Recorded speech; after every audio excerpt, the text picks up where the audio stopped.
عليه وعلى أهل بيته مظاهر وجلالك وجمالك واللعن على أعدائهم أجمعين من الآن إلى قيام يوم الدين.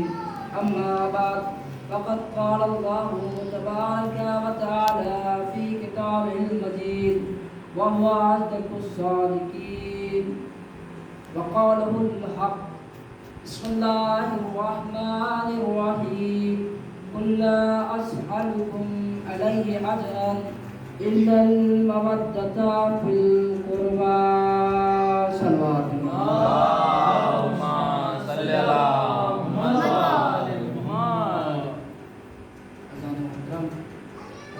گزارش کروں گا تھوڑا سا سمٹ کر بیٹھ جائیں اور آگے تھوڑا سا آگے ہو جائیں، کیونکہ جب مجمع سامنے رہتا ہے اور تھوڑا قریب میں رہتا ہے تو بات پہنچانے میں بہت آسانی ہوتی ہے. صلوات پڑھ کے محمد اور آل محمد. اللہم صلی علی محمد.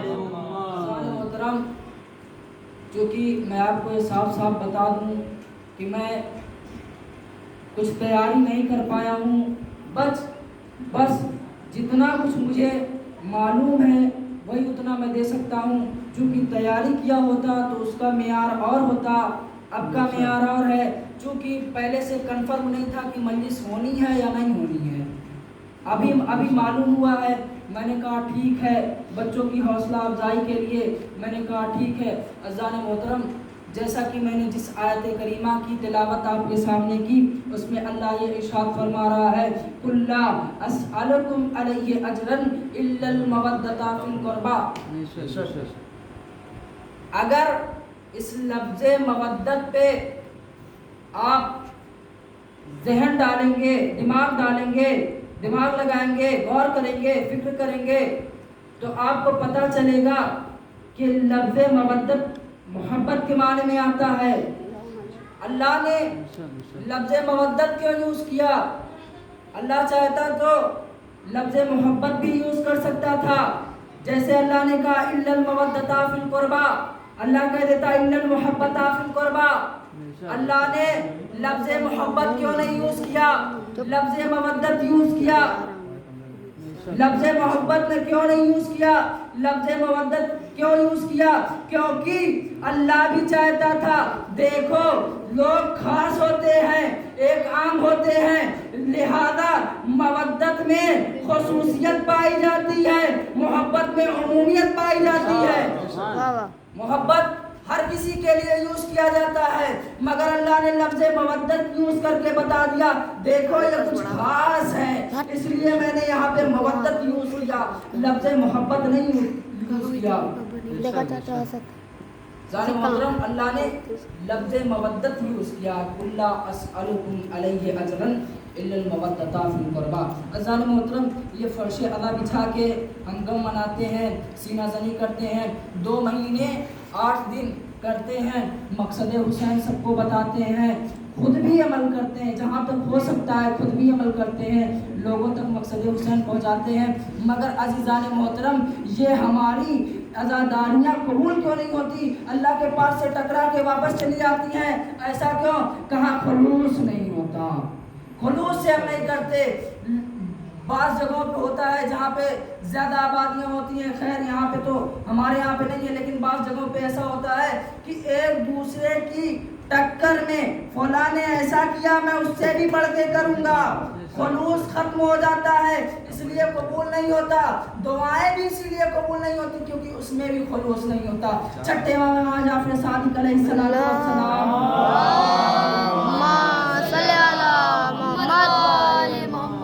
گواہ کیا ہے. ایک مرتبہ امام جا رہے تھے، 2 لومڑیاں تھیں، انہوں نے آپس میں طے کیا چلو ہم امام کے پاس سلام کرتے ہیں، امام سے سلام کرتے ہیں. دونوں کے اندر خلوص تھا. امام کے پاس آئی ہیں، ایک مرتبہ کہا السلام علیکہ یا امام جعفر صادق علیہ السلام. امام نے جواب دیا وعلیکم السلام. امام نے جواب دیا، اس کے بعد امام چلے گئے. اس کے بعد امام نے ان کو مس کیا، مس کر کے امام چلے گئے. ان کے اندر ایسی خوشبو آنے لگی کہ وہ مہکنے لگی. اس کے بعد وہ گئی बाज लोमड़ियाँ और थी, उनके पास गई। उन्होंने जब देखा, कहा कि तुम्हारे अंदर इतनी अच्छी खुशबू कैसे आ रही है।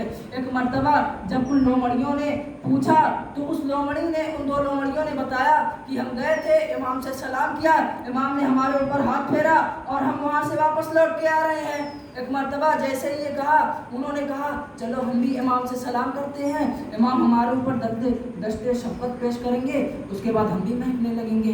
एक मर्तबा जैसे ही दोनों पहुंची, इमाम का गुजर हो रहा था, कहा अस्सलाम वालेकुम या इमाम जाफ़र सादिक। इमाम ने जवाब दिया, जवाब दे के दस्ते शफ़क़त फेरा, उसके बाद आगे बढ़ गए, लेकिन उन्हें महक नहीं आई। उसके बाद वो दोनों लोमड़ियाँ गई उन्हीं दोनों के पास, कहा तुम्हारे पास ये महक कैसे आई, तुमने हमसे झूठ बोला। उन्होंने कहा नहीं। कहा तब फिर वजह क्या है।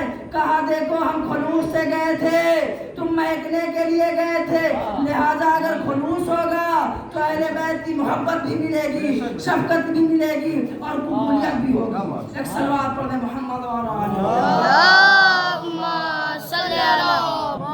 जान मोहतरम, क्योंकि आज 4 मुहर्रम आ गई है, लिहाजा मैं चाहता हूँ कि जनाब औला मोहम्मद के मसाइल पढ़े जाए। कौन थे ये दोनों? जनाब अब्दुल्ला के बेटे, जनाब ज़ैनब के बेटे, दोनों लगते थे।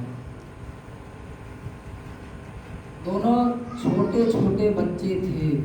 हाँ अजीज़ों, बीबी ज़ैनब अपने साथ करबला में लेके गई थी, मगर जब वापस आई है ना तो दोनों बच्चे नहीं थे। हाँ अजीज़ों, जब आशूरा की रात आई है, हर माँ अपने बच्चे को सजा रही है, तैयार कर रही है। कहीं जनाब अली अकबर से जनाब उम्मे लैला कहते हैं बेटा तुम हमारे जीने का सहारा हो। कहीं जनाब कासिम से उनकी माँ फरवा कह रही है, ऐ बेटा कल मैदान में जाना, तुम मेरा एक ही सहारा थे, मगर कल मैदान में जाकर शहीद हो जाना, मेरे करबला आने का मकसद पूरा हो जाएगा। तुम्हारे बाबा ने कहा था देखो मेरा बेटा ही यही एक मेरी अमानत है, इसे करबला में अगर जंग की जरूरत पड़े तो मेरे भाई पे निशार कर देना।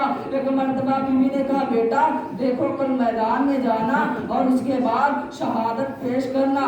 कहीं जनाबे लैला अपने बेटे को समझा रही है, कहीं जनाबे उम्मे फरवा अपने लाल को समझा रही है, कहीं पे जनाबे रबाब अपने 6 महीने के बच्चे को संवार रही है, कहीं पे बीबी ज़ैनब, एक किनारे बीबी ज़ैनब थी, अपने दोनों बच्चों के ऊपर बालों में ऐसे हाथ डाल के कंघी कर रही थी, बालों में कंघी कर रही थी और कह रही थी ऐ बेटा कल जाके शहादत पेश कर देना। उसके बाद बीबी ने कहा बेटा देखो मेरी 2 वसीयतें हैं। पहली वसीयत ये कि जब अगर तुम मैदान जंग में पहुंच जाना तो एक काम ये कर देना, हो सके तो एक काम ये कर देना कि उमर साहब को मार देना।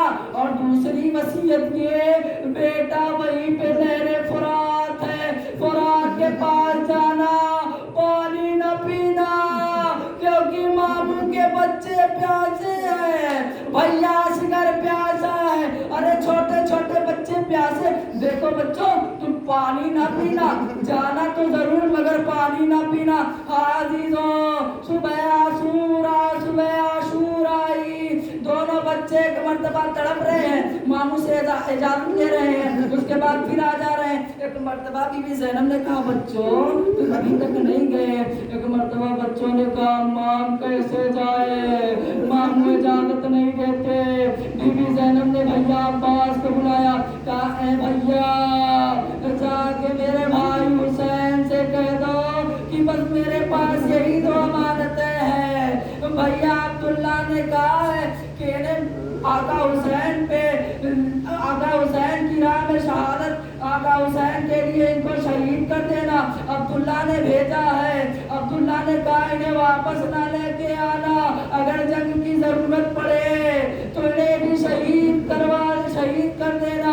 एक मर्तबा बीबी ज़ैनब ने जैसे ही कहा मौला अब्बास जाके कहते हैं ऐ भैया बच्चों को इजाजत दे दो। तो बीबी ज़ैनब कह रही है, इमाम ने कहा ठीक है तो जाओ मैं जाने की इजाजत देता। एक मर्तबा एक बच्चे को मौला अब्बास ने सवार किया, एक बच्चे को इमाम हुसैन ने सवार किया। दोनों बच्चे बड़े समझदार थे, आंखों ही आंखों में पढ़ लिया। एक भाई ने इशारे में कहा तुम मैमना से वार करना, एक ने इशारे में कहा तुम मैसरा से वार करना। उसके बाद हम कल के लश्कर पे मिलेंगे, उम्र साथ मिला तो उसे मार देंगे, अम्मा की वसीयत पूरी हो जाएगी। दोनों बच्चे गए। अरे अपने घर के छोटे बच्चों को देख लेना, फिर कहना 7 बरस के बच्चे की क्या उम्र होती है। अपने घर में जाके 6 बरस के 7 बरस के सभी बच्चों को देखना, फिर कहना क्या उम्र होती है। अरे बच्चे घोड़े पे संभल ना सकते थे, फिर भी गए। मैमना से वार किया एक ने मैसरा से, दोनों ने वार किया। कल पे लश्कर पे मिले। एक मर्तबा उम्र साहब ने कहा देखो ये हाशमी घराने के शेर हैं, ये ऐसे काबू में ना आएंगे। अरे दोनों बच्चों को घेर लो। उसके बाद घेरा गया, एक के सर पे ताजियाना लगाया गया, एक के सर पे भाला मारा गया। बच्चे घोड़े से जमीन पे आए, आवाज दी मामू मदद को आइए, मौला अब्बास चले। एक मर्तबा एक बच्चे की रूह परवाज कर गई। जैसे ही घोड़े से गिरा बच्चे की रूह परवाज कर गई। एक में थोड़ा सा जान बाकी थी, हरकत हो रही थी। जैसे ही मौला अब्बास पहुंचे, उठा के अपने जानू पे उसके सर को रखा। एक मर्तबा बच्चे ने कहा ऐ मामू मुझे ज्यादा कुछ नहीं कहना, बस जाके अम्मा से मेरा सलाम कहिएगा और कहिएगा अम्मा हमने आपकी एक वसीयत पूरी कर दी। अम्मा फुरात पे गए थे मगर पानी नहीं पिया, अम्मा हमें माफ करिएगा, हम मरे साथ को नहीं कत्ल कर सके, अम्मा हमें माफ करिएगा, अम्मा हमने पानी नहीं पिया। बच्चे के